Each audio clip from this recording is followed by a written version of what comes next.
Muito bem, meu nome é Ricardo Gantz e esses vídeos que eu venho fazendo, eles têm um objetivo duplo. Em primeiro lugar, eu venho aqui para analisar, para comentar certas ideias que no momento estão em circulação, especialmente da grande mídia, e venho mostrar como que muitas vezes essas ideias estão sendo apresentadas de maneira errônea ou de maneira falsa. E, em segundo lugar, é descrever como que essas ideias elas conseguem convencer as pessoas. É claro que não a todo mundo, mas elas conseguem convencer a muitas pessoas. E eu quero, nesse vídeo aqui, falar de uma situação que todo mundo que já entrou em algum debate, em alguma discussão, já se deparou com essa situação, que é o argumento de autoridade. É o argumento de autoridade, é o uso de especialistas, que às vezes você está discutindo com alguém e de repente a pessoa chega e fala: mas que tem aquele professor fulano, aquele autor de livro ciclano, que disse assim, então isso daí está certo e acabou. E você substitui, então, um argumento, tá? Um detalhamento da discussão, você substitui pela palavra do especialista. E esse processo, muitas vezes na grande mídia, ele é usado da seguinte forma: você tem um artigo, né? E no meio desse artigo, a mídia cita um especialista, traz um ou dois especialistas que eles supostamente estão dando as suas análises profissionais, e isso daí é usado para reforçar uma certa ideia que está sendo ali trazida. Então, o fato do uso dos especialistas ser algo que persuade as pessoas já é conhecido desde Aristóteles. Aristóteles vai falar no segundo capítulo do primeiro livro da Retórica, na página 1356A da numeração de Becker, ele diz o seguinte: Kuriotaten erreipistin to ethos. Então, vai dizer que o ethos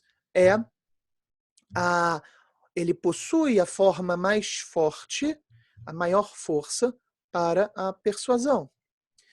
Então, o que é esse ethos? Esse ethos é uma qualidade que o orador tem de possuir as características necessárias para apresentar, para defender o seu discurso. E isso tem uma série de ramificações dentro da retórica, e uma delas é o uso, no caso, você ter um especialista, que ele está ali falando sobre o assunto que ele é especialista, e isso vai persuadir as pessoas. Agora, por que o especialista tem essa força? O motivo é simples.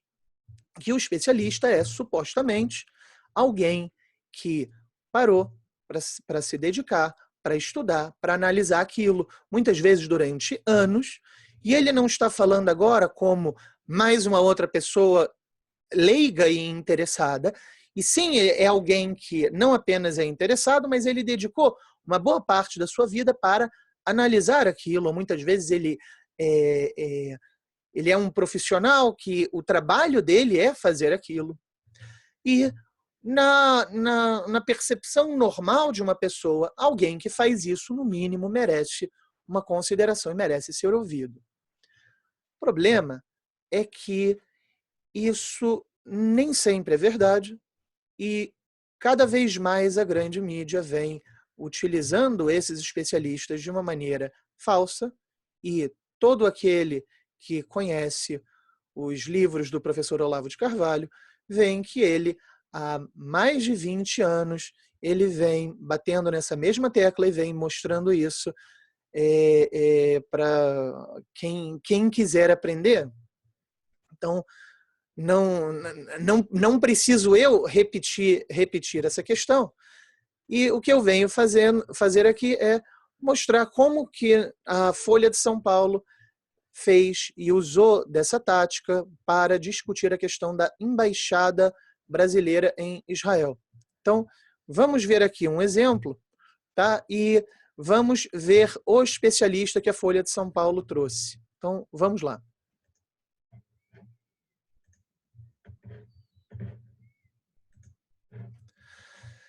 Então, temos aqui Folha de São Paulo, autoria de Daniela Kresh, artigo Bolsonaro diz a israelenses que irá transferir embaixada para Jerusalém.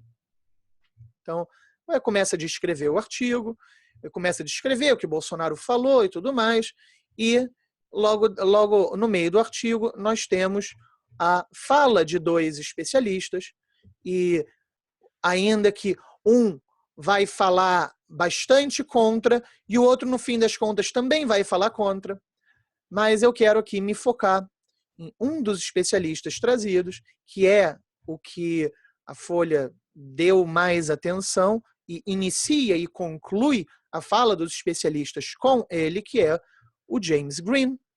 Então, vamos ver aqui o que a Folha de São Paulo diz. O apoio de Bolsonaro a Israel é visto como preocupação pelo historiador e brasilianista americano James Green, da Universidade Brown. Para ele, trata-se de um passo atrás na tradição diplomática brasileira de manter a neutralidade no conflito entre israelenses e palestinos. Ou seja, logo nesse parágrafo aqui, nós vemos o seguinte: nós temos um historiador aqui, um professor universitário, que é especialista em Brasil, ele é de fora do Brasil, de uma universidade de fora do Brasil, e ele já está aqui o resumo do que ele está falando, que a tradição diplomática brasileira sempre ficou neutra na questão de Israel e Palestina, e agora está dando um passo para trás. E aí tem a fala dele, é uma coisa muito lastimável, é um retrocesso em relação a governos anteriores que reconheceram a necessidade de uma negociação de paz entre Palestina e Israel. É um golpe contra esse processo, acredita Green. Então, nós temos aqui, né, de novo, a opinião do James Green. E ele vai continuar.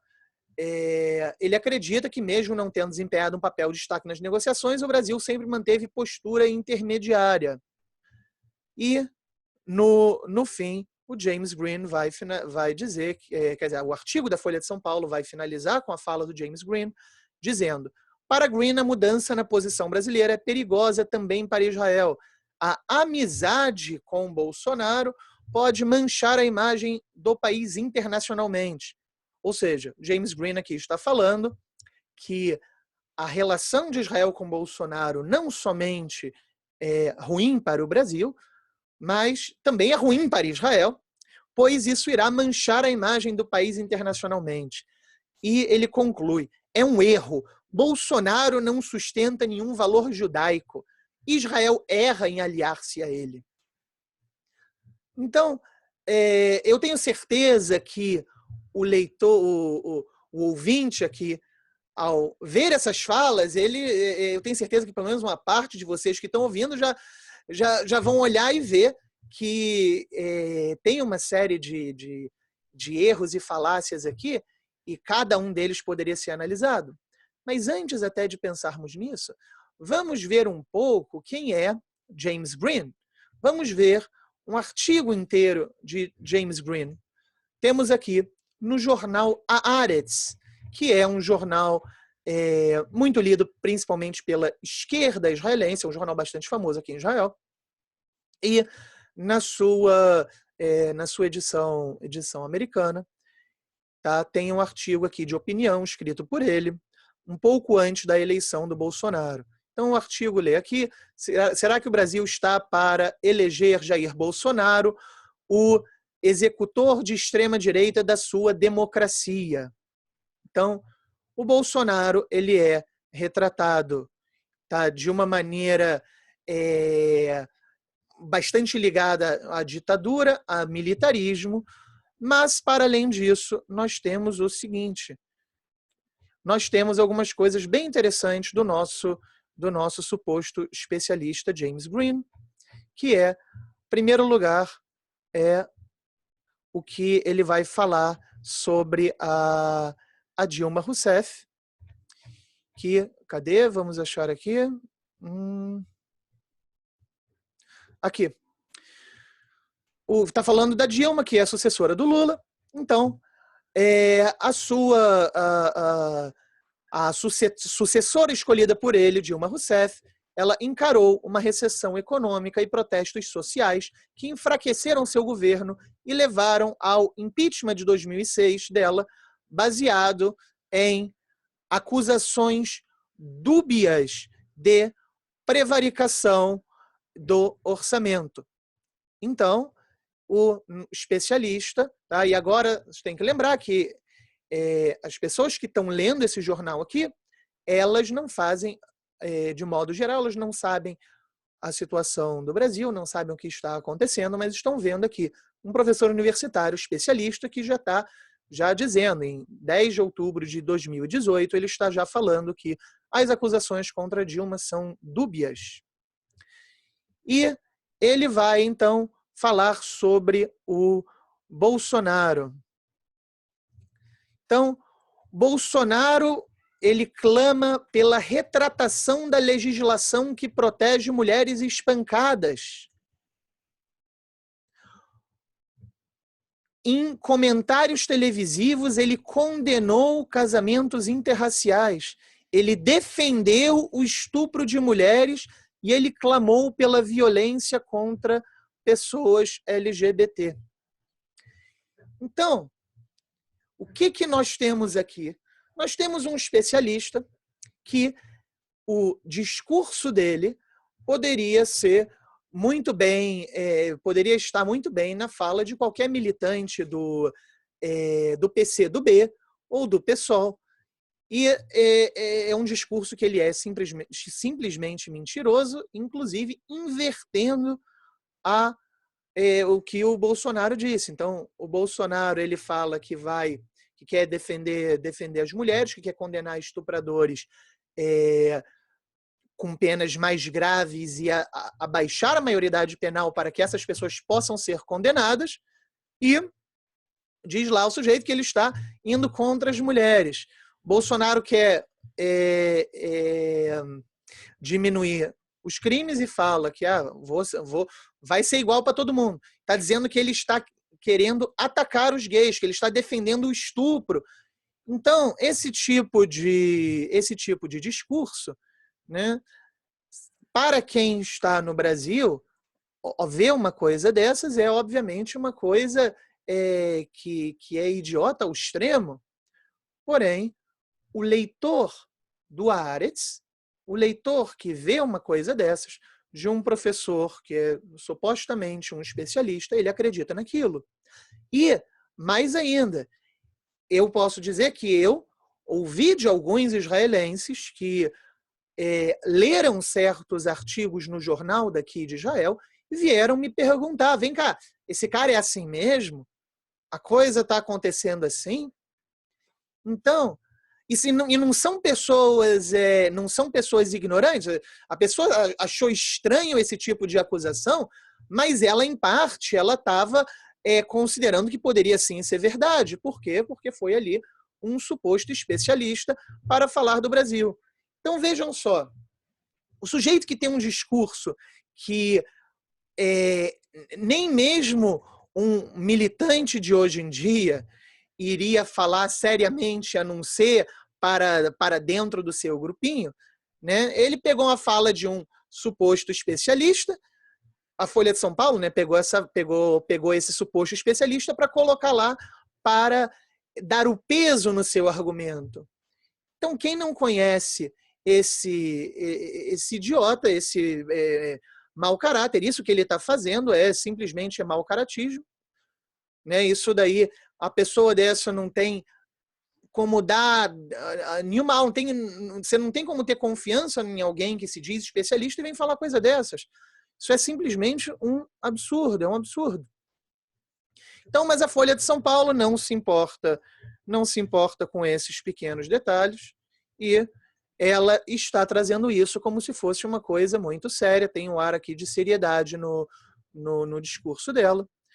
E se nós formos agora, depois de sabermos quem é esse especialista, se nós formos analisar essa questão, as coisas aqui que ele está falando, nós iremos ver o quanto isso é falso. Eu não vou me estender nesse vídeo para analisar, eu vou ver se eu faço um outro para discutir essa questão, mas só vou dar um único exemplo aqui no momento, que o Brasil, junto à ONU, em várias resoluções da ONU, o Brasil ele vem votando de maneiras das mais absurdas que existem. Por exemplo, existe a história do Gênesis, que o patriarca Abraão ele adquire o que seria o mausoléu para ele, chamado da Tumba dos Patriarcas, tá? Que é também um sítio arqueológico e é também um lugar de bastante visitação, fica na cidade de Hebron, em Israel. E o Brasil, só para dar um exemplo, votou dizendo que este lugar nada tem a ver com o judaísmo. Então, isso aqui fica só como um exemplo, e eu quero concluir dizendo o seguinte: quando vocês estão diante de um argumento, de uma ideia que aparece assim, temos aqui esse especialista, hoje você tem que parar e saber, opa, peraí, o que ele está falando? Quem é ele, em primeiro lugar? Em segundo lugar, o que ele está falando, ele realmente tem conhecimento para poder dizer aquilo? Ele é uma pessoa que é alguém sério, que merece a nossa atenção? Em segundo lugar, quais são os argumentos dele? Somente isso irá nos possibilitar de compreender, de entender e de não sermos enganados, ok? Então, por hoje é isso e até a próxima.